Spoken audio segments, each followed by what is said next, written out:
प्रभु यीशु मसीह के मधुर और मीठे नाम से आप सभी को जय मसीह की। आज परमेश्वर के वचन में आप सभी का स्वागत है। परमेश्वर पिता आज अपने वचनों के द्वारा आप सभी को बहुत आयत से आशीष को दे। पिता परमेश्वर आज अपने वचनों के द्वारा आपसे बोले और बातचीत करे। और आज हम इस बात को देखेंगे कि समस्या का कारण क्या है। कई बार हमारे जीवन में जो समस्याएं होती है उसके पीछे कारण क्या होता है। कई बार हम ऐसा सोचते हैं कि ये समस्या का कारण पाप है। कई बार हम ऐसा सोचते हैं हो सकता है ये समस्या इसके जीवन में कुछ उनके श्राप के कारण आया, परंतु हम क्या उस समस्या के कारण को जान सकते हैं? निश्चय करके हम मनुष्य होने के नाते उन कारणों को नहीं जान सकते हैं। और इसलिए परमेश्वर जब हम देखते यिर्मयाह 33 अध्याय उसके 3 में यिर्मयाह से बातचीत कर रहा है और परमेश्वर यहोवा उससे इस प्रकार से कहता है कि मुझसे प्रार्थना कर और मैं तेरी सुनकर तुझे बड़ी बड़ी और कठिन बातें बताऊंगा जिन्हें तू अभी नहीं समझता है, क्योंकि तुझे अभी समझ नहीं है। और ये यिर्मयाह जो है पहरे के आंगन में बंद है। उस समय यहोवा का वचन उसके पास दूसरी बार पहुंचता है और परमेश्वर उससे कहता है मैं पृथ्वी का रचने वाला हूं, जो उसको स्थिर करता है मुझसे प्रार्थना कर। परमेश्वर कह रहा है और मैं तेरी सुन करके तुझे बड़ी बड़ी और कठिन बातों को क्या करूंगा, बताऊंगा जिन्हें तो अभी नहीं समझता है। मेरे प्रियो, कई बार हम समस्याओं के बारे में नहीं जानते, जो कुछ हमारे चार ओर हो रहा है नहीं जानते, लेकिन वो परमेश्वर है जो हमारे जीवन में प्रकट करने वाला है। जब नबूकदनेस्सर आने वाले समय के बारे में सोच रहा था, आने वाले काल के बारे में सोच रहा था अपने पलंग पर लेटे लेटे, तब वो एक बड़ा स्वप्न को देखता है, एक बड़ा पेड़ को देखता है और उस पेड़ के बारे में देखता है किस प्रकार से वो काट दिया गया, कैसे वो ठूंठ पर रहा और किस प्रकार से वो सारी बातें होती रही। और इस प्रकार से वो दूसरे एक राजा हम देखते हैं किस प्रकार से एक स्वप्न को देखता है और एक बड़ी मूर्त के बारे में वो देखता है। और उस समय भी वो राजा जान नहीं पाता ये क्या कारण है, परंतु वो दानियल से कहता है और दानियल क्या करता है, प्रार्थना करता है और परमेश्वर ने उसके ऊपर अपने भेद को क्या क्या प्रकट किया, उन रहस्य को प्रकट किया जो आने वाले समय में होने वाला है। और इस प्रकार से वो उस बात को जान पाया कि परमेश्वर क्या कुछ करने वाला है। और उसी प्रकार से यिर्मयाह से परमेश्वर बातचीत करते कह रहा है मुझसे प्रार्थना करो, मैं तेरी सुनूंगा और तुझे वो बड़ी बड़ी और कठिन बातों को जिसे तू अभी नहीं समझता मैं तुझको बताऊंगा। कई बार हमारे जीवन, हमारे परिवार में बहुत कुछ होता रहता है लेकिन हमको समझ नहीं आता है, तो हमको क्या करना है, हमको प्रार्थना करना है, हमें परमेश्वर के निकटता में जाना है। और जब आप पहला सामुएल को जब आप पढ़ेंगे तो वहां आप हन्ना के बारे में आप पढ़ेंगे और इस प्रकार से उसके पहला अध्याय उसके 5वें पद में इस प्रकार से लिखा है, परंतु हन्ना को वह दूना दिया करता था तो भी लिखा है क्योंकि वह हन्ना से प्रीति रखता था। ये इल्काना की बात की जा रही है, इल्काना जो हन्ना का पति है और उसको दूना दान दिया करता था और हन्ना से वो बहुत प्रीति रखता था, तो भी लिखा है कि यहोवा ने उसकी कोख को बंद करके रखा है। कारण क्या है? परमेश्वर क्या उसको संतान देना नहीं चाहता था? मेरे प्रियो, हो सकता था कि उसका पति उससे प्रीति नहीं रखता था, इस कारण उसके बच्चे नहीं थे। और कई बार ऐसा होता है परिवार में प्रेम न रहने के कारण भी संतान की उत्पत्ति नहीं होती। मेरे प्रियो, परिवार में बहुत सारी कड़वाहट होने की वजह से भी बच्चे नहीं होते, परंतु परमेश्वर का वचन कहता है परमेश्वर तो गर्भ के फल का सृजनहार परमेश्वर है। वो बांझ को आनंद करने वाली माता बना देता है। तो क्या परमेश्वर हन्ना को बच्चे क्यों नहीं दे रहा है? यहां पर लिखा है तो भी यहोवा ने उसकी कोख को बंद करके रखा है, क्योंकि वो उस स्थिति तक अभी नहीं पहुंची, उसको पता नहीं कारण क्या है, परंतु परमेश्वर जानता था कारण क्या है। क्योंकि आप देखेंगे एली याजक जो है, सिलो के भवन में जो रहने वाला याजक, उसके बच्चे लुच्चे हैं, वो परमेश्वर के नियमों पर, उसके विधियों पर नहीं चलते, वो गलत कार्य को करते हैं। परंतु परमेश्वर किसी एक ऐसे व्यक्ति को ढूंढ रहा है जो परमेश्वर यहोवा की सेवा करे, उसके भवन की सेवा करे, आगे सेवकाई में वो आगे जा सके, परंतु ऐसा कोई भी नहीं मिल रहा है। और उसके जीवन में हम देखते हैं, हन्ना के जीवन में जब बच्चे नहीं है तो उसके जीवन में समस्या है और वो लोग अपनी सौत के द्वारा चिढ़ाई जा रही है, अत्यंत कुंठित हो चुकी है, निराश हो चुकी है, टूट चुकी है। और तब वो परमेश्वर के भवन में जब सिलो में जाती है, तब जब जाती है तो अत्यंत व्याकुल है, अत्यंत दुखी है और वो परमेश्वर से प्रार्थना करती है। मेरे प्रियो, जब हम प्रार्थना करते हैं तो हमारे लिए आज एक सहायक है। और जब रोमियो 8 उसका 26 में पढ़ेंगे तो इस प्रकार से लिखा, आत्मा हमारी दुर्बलताओं में, हमारी कमजोरियों में हमारी सहायता करता है। हम नहीं जानते कि प्रार्थना किस रीति से करनी चाहिए। परमेश्वर कहता मुझसे प्रार्थना कर, लेकिन हम नहीं जानते हम किस रीति से प्रार्थना करें कि हम उस समस्याओं से निकल सके। हन्ना नहीं जानती थी कि वो बांझ और किस प्रकार से समस्या से निकल सके, लेकिन वहां इस प्रकार से उसके 10वें पद में लिखा, वो मन में व्याकुल होकर यहोवा से प्रार्थना करने लगे और वो बिलक बिलक कर रोने लगे। और परमेश्वर का वचन कहता है, आत्मा हमारी दुर्बलताओं में हमारे लिए बयां से बाहर वो क्या करता है, आहें भर भर करके प्रार्थना करता है। और जब वो प्रार्थना कर रही है तब वो बिलक रही है, उसके होंठ तो हिल रहे हैं लेकिन उसके शब्द नहीं निकल रहे। वो आत्मा में प्रार्थना करने लगी और जब वो प्रार्थना कर रही है तब इस प्रकार से वो प्रार्थना कर रही है और ये मन्नत मानी है सेनाओं के यहोवा, यदि तू अपनी दासी के दुख पर सचमुच दृष्टि करे और मेरी सुधि ले और अपनी दासी को भूल ना जाए और अपनी दासी को पुत्र दे, तो मैं उसे जीवन भर के लिए यहोवा आपके लिए अर्पण कर दूंगी और उसके सिर पर छुरा फिरने ना पाएगा। मेरे प्रियो, वो क्या प्रार्थना कर रही है अब? अगर वो पहले परमेश्वर उसको दे देता तो क्या वो ऐसी प्रार्थना करके बोलती कि प्रभु मैं अपने बच्चे को आपके हाथों में सौंपती हूँ, आपकी सेवा के लिए अर्पण करती हूँ? नहीं मेरे प्रियो, कई बार हमारे जीवन में ऐसी समस्या इसलिए आती है ताकि हम परमेश्वर के लिए समर्पित हो जाएं, हम परमेश्वर के लिए अपने जीवन को अर्पण कर दें, हम परमेश्वर की सेवा के लिए आ जाएं, हम अपने जीवन से परमेश्वर को महिमा देने लग जाएं। और इसलिए परमेश्वर हमको उस स्थिति तक लेकर आता है जहां हम टूट जाते हैं। और परमेश्वर ने सैमुएल के लिए एक योजना बनाकर रखी थी। हन्ना के कोख को परमेश्वर ने बंद कर रखा था और जब बहुत चिढ़ाई गई तब वो परमेश्वर से प्रार्थना की। मेरे प्रियो, जब हम बहुत समस्या में होते तब हम परमेश्वर के पास आते हैं और जब हम आते हैं तो परमेश्वर अपने आत्मा के द्वारा हमारी दुर्बलताओं में हमारी सहायता करता और हमको बुद्धि देता है ताकि हम उस बुद्धि के साथ परमेश्वर से प्रार्थना करें।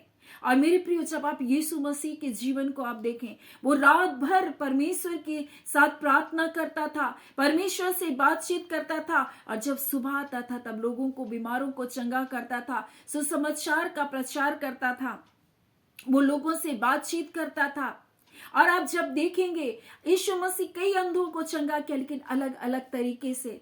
जब एक बचपन से जो अंधा था, जो जवान लड़का था, जब आया वो जन्म से अंधा था और लोग उसको लेकर आए, तब लोगों ने पूछा कि किसने पाप किया? चेलों ने पूछा किसने पाप किया, इसने किया या इसके माता पिता ने? यीशु मसीह कहते ना इसने किया ना इसके माता पिता ने, क्योंकि ये इसलिए हुआ कि परमेश्वर की महिमा इसके द्वारा प्रकट हो। यीशु मसीह कारण जानता था कि ये क्यों कर हो रहा है। मेरे प्रियो, जब एक और अंधे व्यक्ति को यीशु मसीह हम देखते बैतसैदा में मिलता है, तब यीशु मसीह उसको क्या करता है? चंगा करता है और उसको धुंधला जब दिखाई देता दोबारा उसको निकालता है उस नगर से और फिर से उसके आंखों पर अपने हाथ को फेरता है और तब स्पष्ट दिखता है तो कहता है जा फिर इस नगर में अपने पैर को मत रखना, क्योंकि यीशु मसीह जानता था ये कारण क्या है। ये बैतसैदा में एक मछली के घर में, एक मछली पकड़ने का स्थान में वो बंधुआई बनकर था, वो उसके लिए एक पाप का स्थान था मेरे प्रियो। और यीशु मसीह कहता है इस नगर में वापस मत आना। हम देखते हैं 38 वर्ष के उस रोगी को जो बैतसैदा के कुंड में पड़ा हुआ था, यीशु मसीह जब उसके पास आता है, बहुत दिनों से उस स्थिति में पड़ा है, ये जान करके यीशु मसीह उसको चंगा करता और दोबारा जब मिलता है तो कहता है जा फिर पाप मत करना, नहीं तो इससे भी बड़ी विपत्ति आ जाएगी। यीशु मसीह को पता था कारण क्या था।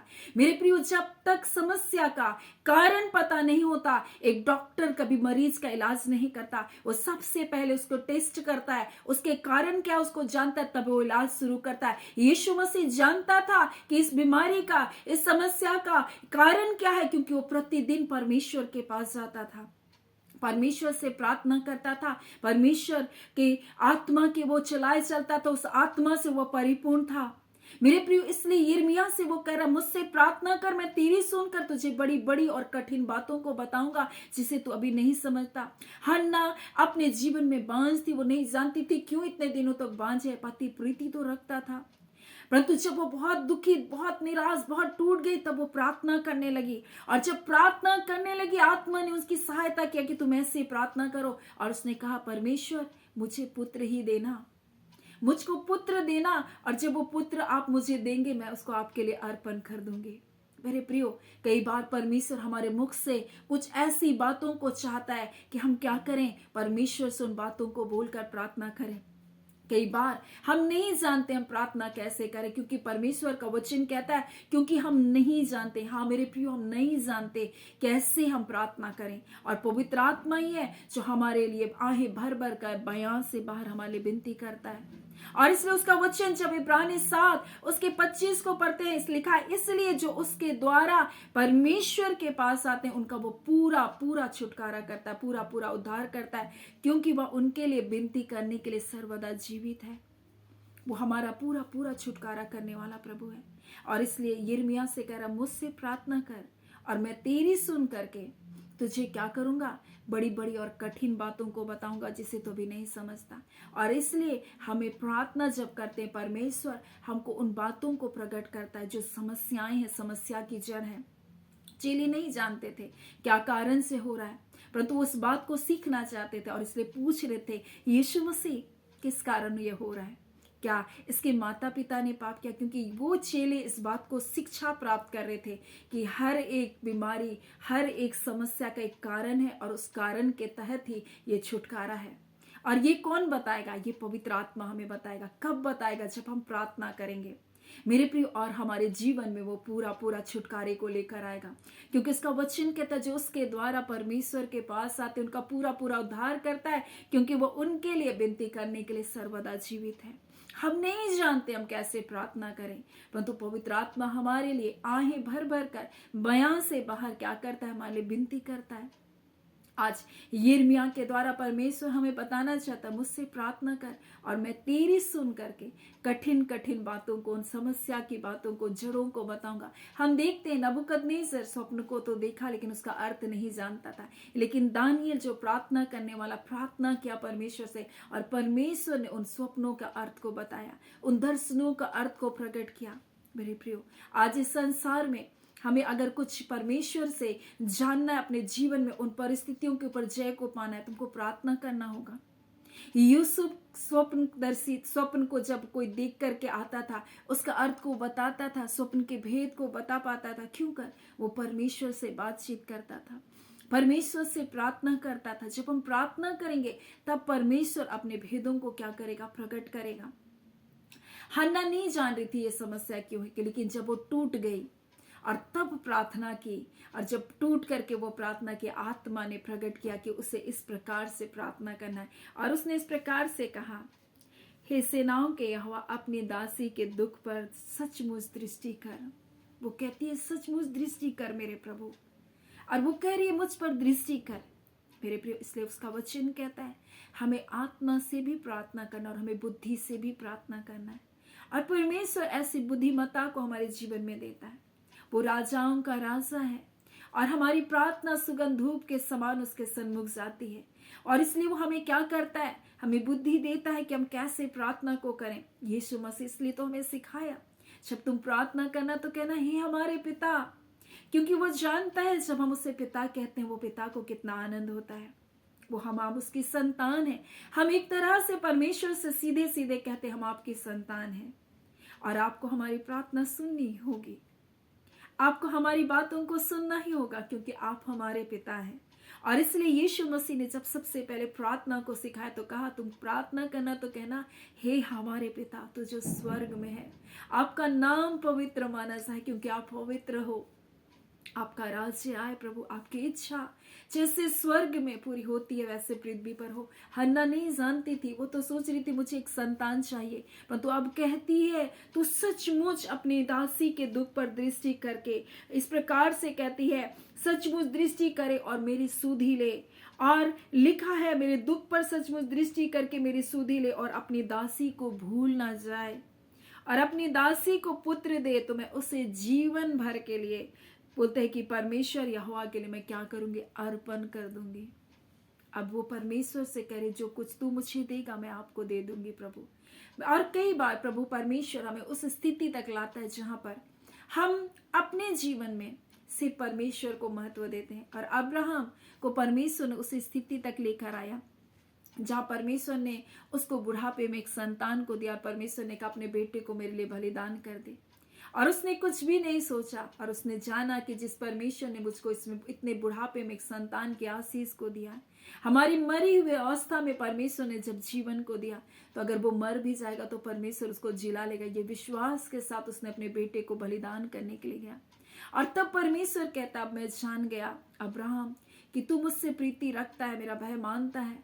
हाँ, वो परमेश्वर उसकी गवाही को दे रहा है। कब? जब परमेश्वर हमारे जीवन में अद्भुत कार्य करता है, जब हम अपने जीवन में जो कुछ हम प्राप्त करते हैं, जो आशीषें हम प्राप्त करते हैं, वो सब कुछ हम परमेश्वर के आगे सोचते हैं कि ये सब कुछ परमेश्वर के सामने फीका है, ये परमेश्वर के सामने इस चीज का कोई महत्व नहीं। लेकिन जब हम इस संसार की वस्तुओं को, हम घर को, जमीन जायदाद को, बच्चों को सबसे पहले रखते हैं मेरे प्रियो, तब हम परमेश्वर को उस जगह छोटा कर देते हैं। लेकिन सबसे पहला स्थान परमेश्वर का है, और परमेश्वर यही चाहता है कि अगर परमेश्वर ने हमें बच्चे दिए, वो परमेश्वर की महिमा के लिए हो।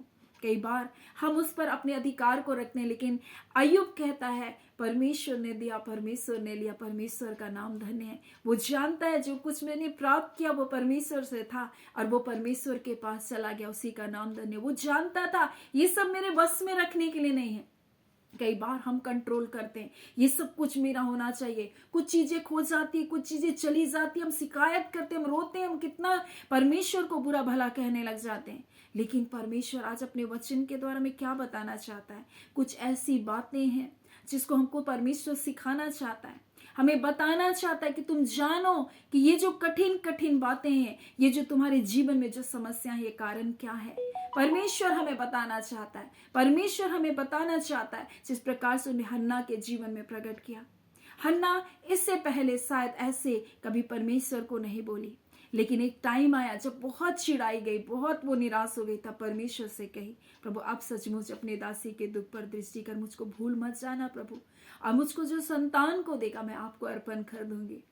क्योंकि वो जानती थी मुझको ये नाम धराई से सिर्फ एक ही व्यक्ति है, एक ही है जो मुझको बचा सकता है, मुझे इस मेरे अपमान को दूर कर सकता है, वो परमेश्वर है।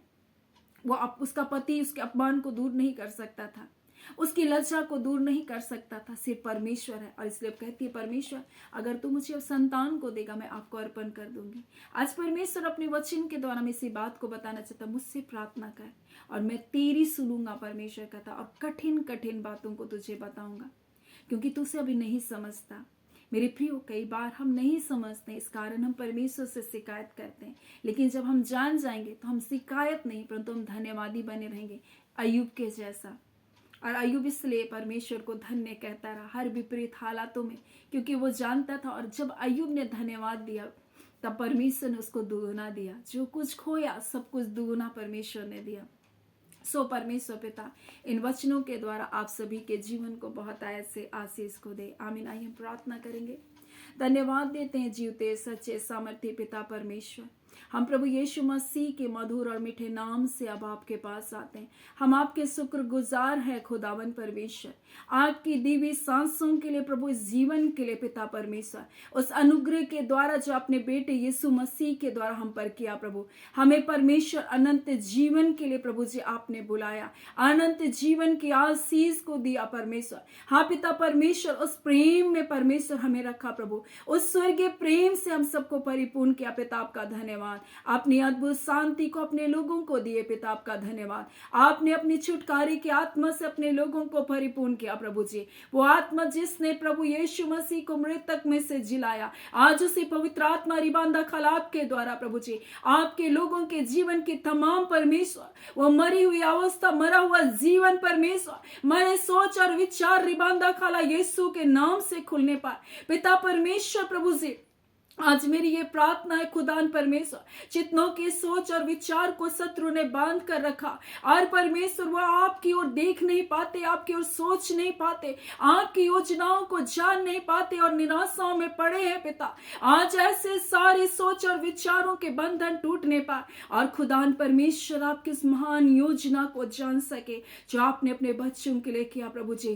क्योंकि आपका वचन कहता है रिबांदा खला परमेश्वर पिता, आपके बच्चों के लिए जो आपसे प्रेम करते हैं सब बातें मिलकर भलाई को उत्पन्न करता है पिता। हाँ खुदान परमेश्वर प्रभु जी, हन्ना ने सब अपने बच्चे को प्रभु जी शामिल को अर्पण किया, आपने और बच्चों के आशीष को देखकर प्रभु जी उसके परिवार को परमेश्वर बुलाया फलाया रिबांदा खाला। हाँ पिता परमेश्वर, आपने उससे आशीषित किया परमेश्वर पिता। आज खुदान मेरी ये प्रार्थना है पिता, आज परमेश्वर जब लोग अपने जीवनों को देते हैं प्रभु जी, अपने जीवन को आपको समर्पित करते हैं प्रभु जी, आप उसे वैसा ही रहने नहीं देते परमेश्वर पिता, परंतु खुदावन परमेश्वर आप उनके जीवन को प्रभु अपनी शांति से, अपने आनंद से, अपने जय से, अपने छुटकारे से, अपने अद्भुत भलाइयों से तृप्त करते पिता। आपका धन्यवाद ऐ खुदान परमेश्वर। आज जब इस संसार में परमेश्वर कई प्रकार की बातें चल रही है प्रभु, लोगों के जीवन में परमेश्वर कई निराशाएं हैं प्रभु जी, परंतु ऐसे सारे बंधन टूटने पाए खुदान परमेश्वर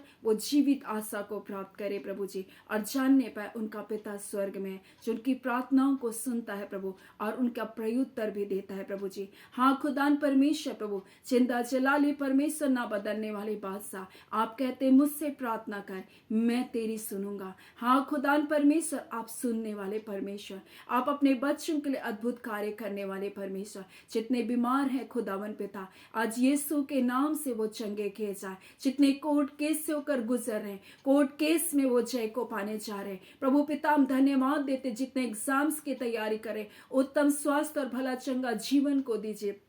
छोटे छोटे बच्चों का एग्जाम है आने वाले दिनों में, हाँ पिता, कॉलेजों का, स्कूल का पिता, हाँ पिता परमेश्वर, मैट्रिक का एग्जाम है परमेश्वर पिता, एक एक बच्चों को परमेश्वर एकाग्र मन और चित्त दे प्रभु जी, स्थिरता का जीवन को दे, और जो कुछ पढ़े स्मरण में रहे पिता परमेश्वर, अनुग्रह कर प्रभु जी, लिखने के लिए अनुग्रह कर परमेश्वर पिता, ताकि वो अच्छी रीति से परमेश्वर वो लिख पाए अपने एग्जामों को पिता। हाँ खुदान पिता, हम इस घड़ी प्रार्थना करते हैं पिता। हाँ पिता परमेश्वर, जितने लोग परमेश्वर पिता कर्जों से होकर गुजर रहे प्रभु, उन कर्जों के ऊपर से वो जय को पाने पाए खुदान परमेश्वर पिता। आपने सदा की आशीष को दिया, कोई कर्ज आपके बच्चों के जीवन का भाग नहीं हो सकता। हर प्रकार के कर्ज के बंधन टूटने पाए हे पिता परमेश्वर। मेरी प्रार्थना है एक एक लोग जब अपने ऑफिसों में, अपने कार्य में जाते हैं प्रभु जी, अपने पवित्र लहू में ढांपे, अपने रोजगार के क्षेत्रों में आशीष पाए। हाँ पिता, अपने जॉब के क्षेत्र में आशीष पाए, और अपनी आपकी शांति से एक एक जन के जीवनों को परिपूर्ण कीजिए। हम आपका धन्यवाद करते खुदान परमेश्वर। आपके दास दासियों को परमेश्वर आपकी सेवकाई के लिए अभोगनित रूप से इस्तेमाल कीजिए। अपने अनुग्रह रूपी ढाल से प्रत्येक को घेरे रखें। मेरे एक एक प्रिय सब्सक्राइबर परिवार को प्रभु जी, हाँ पिता के व्यूवर्स को प्रभु जी हम ब्लेस करते, अपने पवित्र लहू में ढांपे, अपने स्वर्गीय सुरक्षा के बाड़े में परिवार को रखें। वो जाते आते वक्त प्रभु जी आपके दूत परमेश्वर उनकी सुरक्षा करे प्रभु। घर से निकलते वक्त धन्य हो, बाहर जाते वक्त धन्य हो, भीतर आते वक्त धन्य हो पिता। आप अपने मुख का प्रकाश उन पर चमकाए, अपनी कुशलता को दे परमेश्वर। हाँ पिता, आपकी अद्भुत सुरक्षा में उपाया जाए।